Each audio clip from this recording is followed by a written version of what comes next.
नमस्कार, मैं सुमन गुप्ता। मेरा फाउंडेशन तराई बुद्धा किसान प्रोड्यूसर लिमिटेड कंपनी है।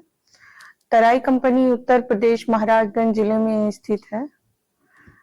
तराई कंपनी मुख्य रूप से महिला सशक्तिकरण व किसानों के लिए काम करती है और तराई कंपनी परंपरागत खेती और परंपरागत स्नैक्स और काला नमक चावल उत्पादन करती है, जिसमें 300 किसान जुड़े हुए हैं और जिसमें मुख्य रूप से महिलाएं जुड़ी हुई हैं, जिसमें पारंपरिक स्नैक्स और मोटे अनाज का उत्पादन होता है।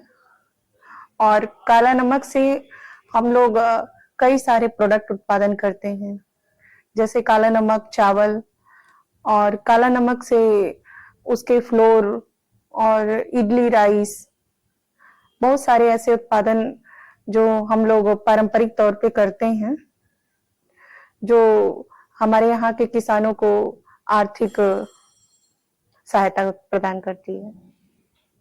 काला नमक एक पुराना परंपरागत खेती है, जो जिसमें प्राकृतिक रूप से उसमें खेती होती है, जो एकदम प्रकृति पे ही निर्भर करती है। अगर मानसून अच्छा रहा तो वो बहुत ही अच्छा होता है। और ये महात्मा बुद्ध के काल से ही इस चावल का प्रचलन है। ऐसा माना जाता है कि महात्मा बुद्ध ने इस चावल का खीर खा के ही अपना व्रत तोड़ा था। और इसमें ग्लाइसेमिक इंडेक्स बहुत कम होता है। एक काला नमक ही ऐसा चावल है जिसमें शुगर फ्री माना गया है।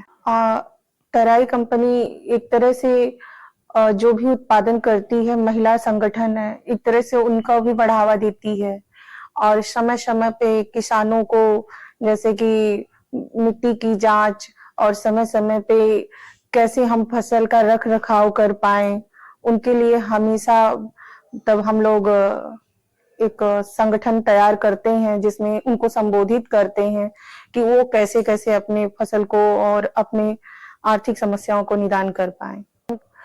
जैसे गांव में तो बहुत चैलेंजेस आते हैं कि गांव में महिलाएं बाहर नहीं निकल पाती हैं, लेकिन उन्हें हमेशा मोटिवेट किया जाता है, उनको समझाया जाता है कि उनकी बाहर भी कुछ दुनिया है।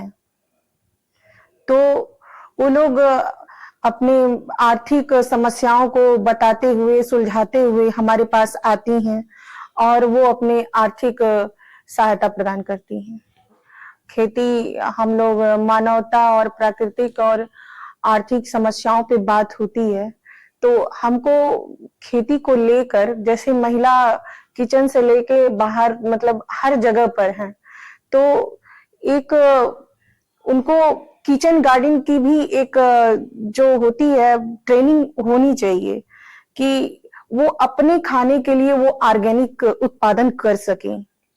अब जैसे हम ही एक किसान है, तो हमारे साथ 300 किसान जुड़े हुए हैं, तो ये समय समय पे उनको ये होना चाहिए कि जो अपने खाने के लिए हो, वो अपने लिए खुद के लिए ऑर्गेनिक खेती कर सकें।